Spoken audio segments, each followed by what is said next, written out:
Welcome back, folks. Deutschland in here. You might be wondering why I got this crazy gear on. Got the full respirator, 5, the glove, scrub brush.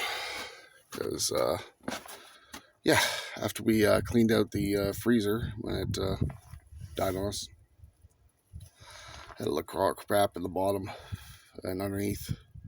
And fortunately, we didn't dump the vacuum in time, so black mold. I'm gonna get too close here, but just get my arm out.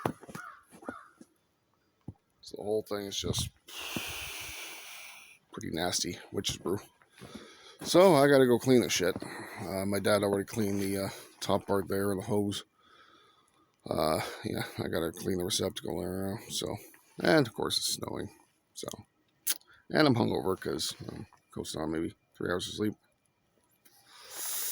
Not a happy camper, but yeah, you don't get to decide when shit hits the fan. It just hits the fan. You gotta deal with the fucking fallout. So, at least it's not nuclear fallout. So it's just black mold. So that's why safety first, right?